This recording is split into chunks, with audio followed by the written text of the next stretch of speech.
In Brazil, the Minister of Communications and Information of Venezuela, Freddy Ñañez, held a meeting with the General Director of the Russian agency Tass in the framework of the Global South Media and Think Tank Forum held in Sao Paulo. The United Nations denounces the worsening humanitarian crisis in the Gaza Strip due to the shortage of essential supplies as a result of the Israeli blockade. And in the United States, 11 people were taken to the hospital after the explosion of a plant in Louisville, Kentucky.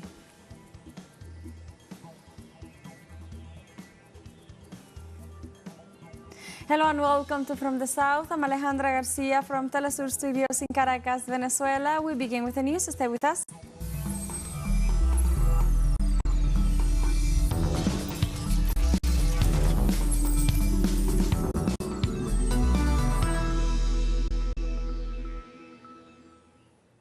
In Brazil, the Minister of Communications and Information of Venezuela, Freddy Ñañez, held a meeting with the General Director of the Russian agency Tass, Mikhail Solomonovich, in the framework of the Global South Media and Think Tank Forum held in Sao Paulo. The encounter was aimed at advancing the terms of cooperation agreements that will be signed in Caracas, Venezuela. In this regard, Solomonovich stated that the progress in the relationship with the Latin American country is the result of the close contacts between President Nicolás Maduro and his Russian counterpart, Vladimir Putin. For his part, Minister Ñañez highlighted important issues discussed, such as the resurgence of fascism in the West, the use of artificial intelligence to manipulate reality, and the importance of creating anti-hegemonic media.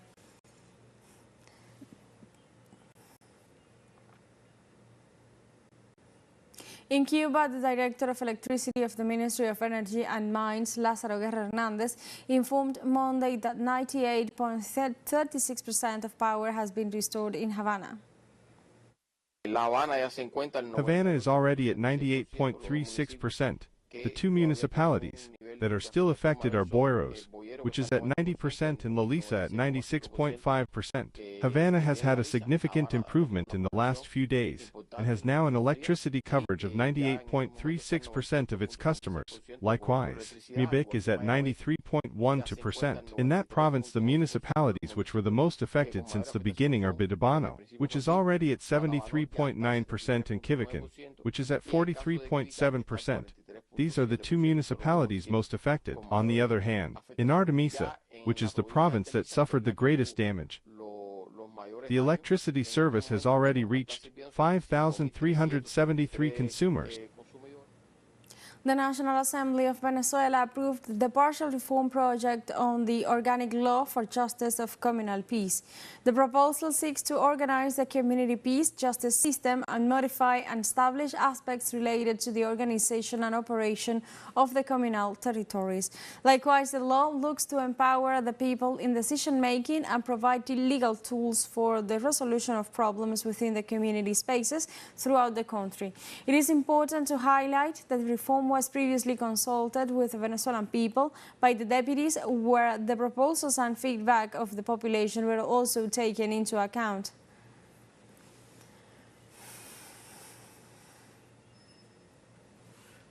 In Mexico, President Claudia Sheinbaum urged her fellow countrymen to approach the Mexican consulate in the United States following the announcement made by President-elect Donald Trump. The Mexican head of state assured that her administration is seeking a meeting with the Republican transition cabinet to coordinate important details about the relationship between both governments.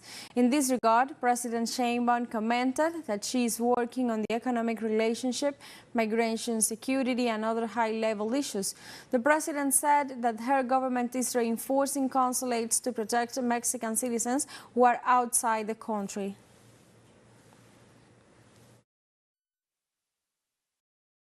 Estamos reforzando a los consulados.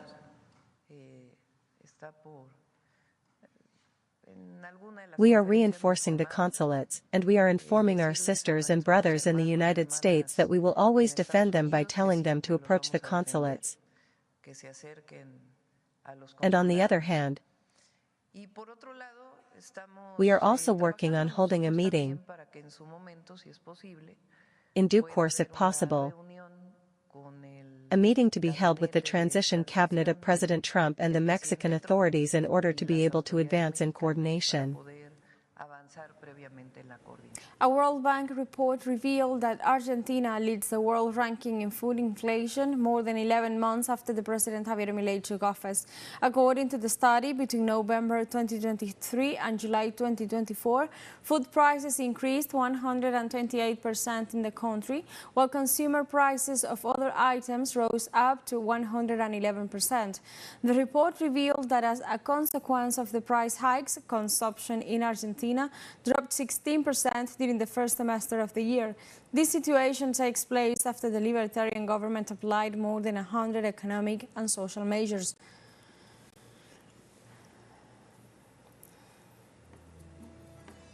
And now we have a short break coming up, but before we invite you to join us on TikTok at TeleSUR English, where you'll find news in different formats, news updates and more. We'll be right back. Stay with us.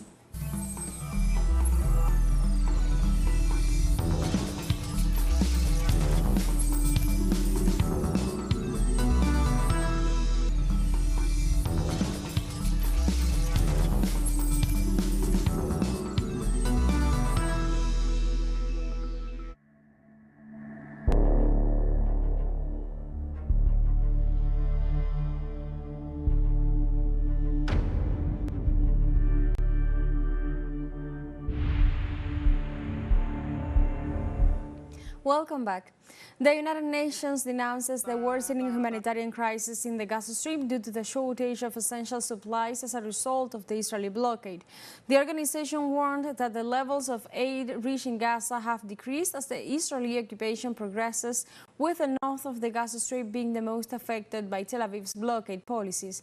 The United Nations also reported that requests made to Israel to allow the entry of humanitarian aid have been rejected by Tel Aviv several times. In addition, it warns that Tel Aviv's blockade affects the distribution of food and other supplies necessary for the functioning of hospitals and shelters, resulting in an imminent famine crisis in northern Gaza.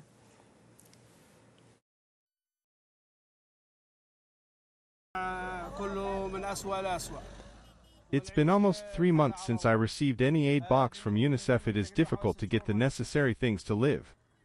Everything in our lives is expensive. Besides, the canned food we receive is not enough for a family of 9 people. The situation is going from bad to worse. We have not received any help for 6 months. Thank God. We hope that the whole world will look at us with compassion for this affliction in which we are living. Palestinian civil defense spokesman Mahmoud Bassal warned that the Israeli regime is planning to attack the Al Sawija market and the Baptist hospital. The Israeli occupation is targeting Al Zawiya market, next to the Baptist hospital. It is considered a vital and crowded market, and hundreds of citizens come to it 24 hours a day. They were targeted by a missile. They arrived at the Baptist hospital. So far, 30 people have been wounded, mostly women and children. Medical teams are trying to save lives. Citizens of the Gaza Strip denounced that Israeli attacked a market area crowded with citizens, leaving several people wounded.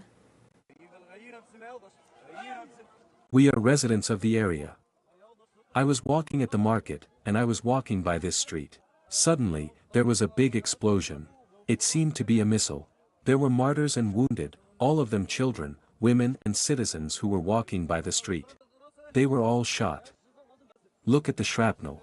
There is shrapnel everywhere. On Tuesday, the interim chief of the United Nations Office for the Coordination of Humanitarian Affairs, Joyce Tsuja, condemned daily cruelty in Gaza as Israel continues its daily bombardment of the Palestinian territory. Essential commercial goods and services, including electricity, have been all but cut off. This has led to increasing hunger, starvation, and now, as we have heard, potentially famine. We are witnessing acts reminiscent of the gravest international crimes. Ambulances have been destroyed and hospitals have come under attack. Supplies to the north are being cut off and people are being pushed farther south. The daily cruelty we see in Gaza seems to have no limits. Likewise, the United Nations official denounced the dehumanization of civilians in Gaza who suffer inhuman abuses and face a critical humanitarian situation. We have condemned the death, destruction, and dehumanization of civilians in Gaza who have been driven from their homes, stripped of their sense of place and dignity, forced to witness their family members killed, burned, and buried alive. The Palestinian government condemned on Tuesday statements made by Israeli officials seeking to impose their plan and sovereignty over the West Bank. The Palestinian Foreign Ministry labeled these statements as colonialist and racist, as they constitute an extension of the genocidal war of displacement against the Palestinian people. The Foreign Ministry further denounced such statements as a persistent disregard for international legitimacy, United Nations resolutions, and the international consensus reached on the two-state solution. For his part, the Israeli Minister of Finance, Bezalel Smotrich, said that Israel will forever take from the Palestinians the territories occupied by Jewish settlements in the West Bank.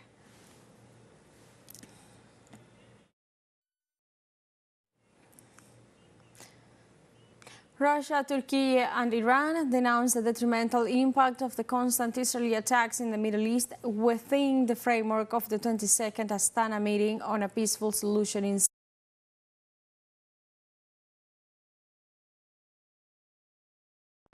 law, the sovereignty and territorial integrity of Syria, and called for an end to the aggressions against the territory.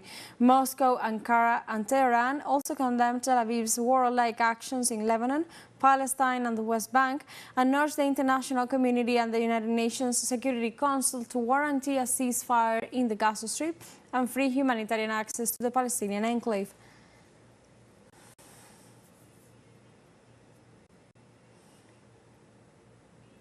The Russian army neutralized at least 2,000 Ukrainian fighters and mercenaries within the framework of the special military operation to denazify Ukraine.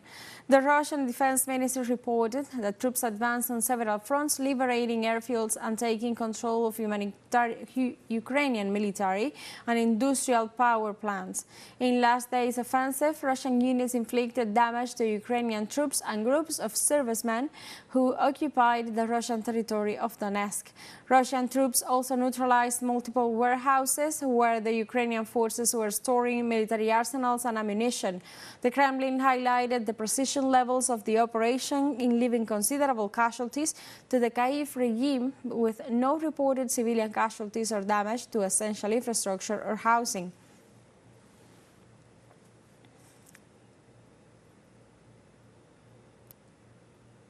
The governments of Russia and China held the 19th annual strategic security consultation round on the development of the two countries. Chinese Foreign Minister Wang Yi and Russian Security Council Secretary Sergei Shoigu discussed ways to strengthen and safeguard the relations between the two countries and jointly promote security. Wang Yi, in turn, called for enhancing bilateral exchange and cooperation and coordination between Moscow and Beijing in the midst of the international conflict, with the aim of providing a solid warranty for boosting high-level developments. On the other hand, the Secretary of the Russian Security Council announced that the country is ready to work with China to implement the consensus reached.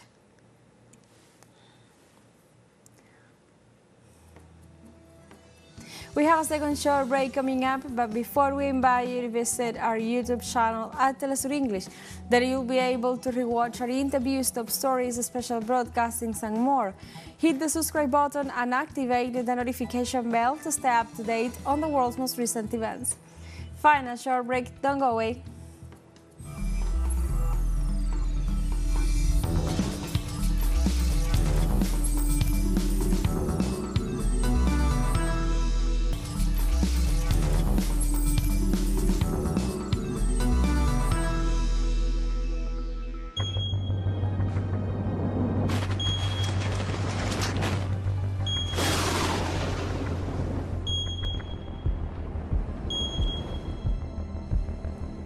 Welcome back to From the South.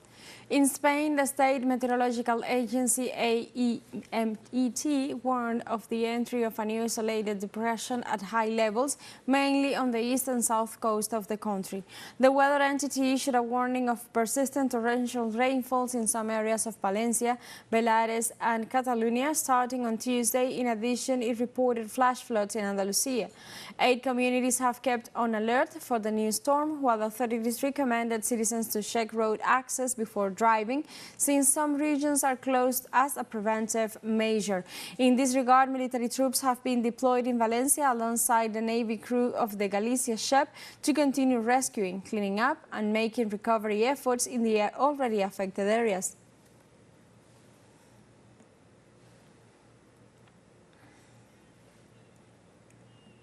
Amid alerts, the Directorate General of the Civil Protection and Emergencies activated a special emergency plan in the cities of Barcelona and Tarragona due to heavy rains, which could reach up to 40 liters in 30 minutes. Meanwhile, the Emergency Service of the General Council of Catalonia urges to take the necessary precautions.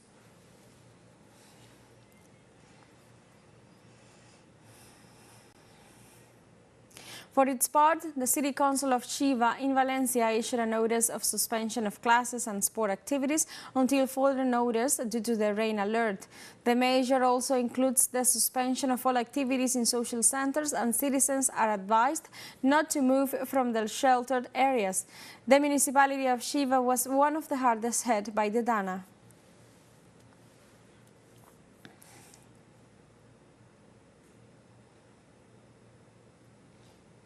The Democratic majority in the U.S. Senate dashed Tuesday to confirm as many new federal judges as possible before Republican President-elect Donald Trump could fill vacancies after taking office on January 20th. A total of 31 judicial nominees proposed by the Biden administration await Senate confirmation, among them former prosecutor April Perry, who was nominated to serve as a U.S. District Court judge in Illinois. 17 nominees out of the 31 have already been reviewed by the Senate Judiciary Committee and are waiting for a final confirmation vote by the full Senate, while the remaining 14 are still subject to committee review. According to the U.S. Constitution, federal judges who hold their post for life are appointed by the executive but need to be confirmed by the nation's Senate.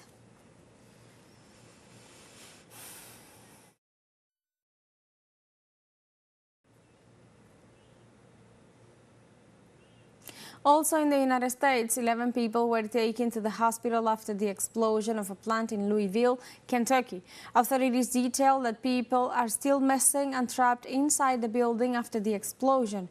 According to them, the incident occurred at a facility along Payne Street in the Clifton neighborhood, involving hazardous materials. The officials issued a shelter-in-place order for residents in the immediate area and reported that the injured were taken to health centers to receive medical treatment. They will also launch an investigation to determine the exact causes of the incident.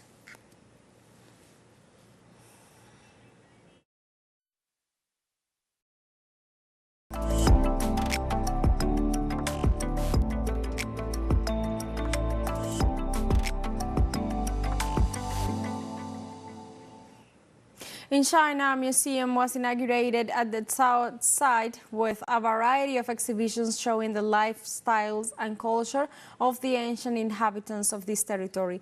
The site, located in Shanxi province, is approximately 4,300 years old and is believed to be the ruins of the capital city during the period of Zhao and Shun, two sage emperors of that time. At this site, the new museum displays 230 cultural relics found after excavations since 1978, including ceramic, bronze and wooden objects, as well as jade, ceremonial artifacts and other types of tools. Also on display, there are 29 musical instruments unearthed from the site, such as drums, stone chimes and ceramic bells, many of which were funerary items reserved for the nobility.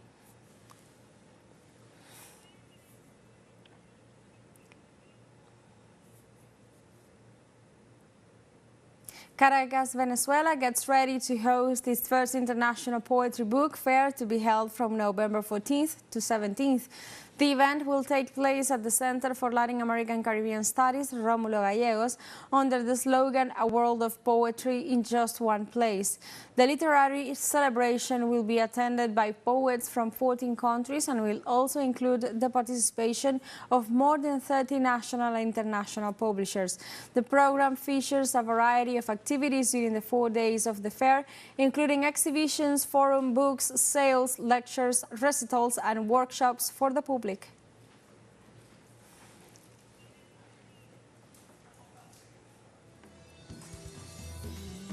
And we have come to the end of this news brief, but you can find this and many of the stories on our website at telesurenglish.net, and join us on social media. We are on Facebook, X, Instagram, Telegram, and TikTok as well. For TeleSUR English, I'm Alejandra Garcia. Thank you for watching.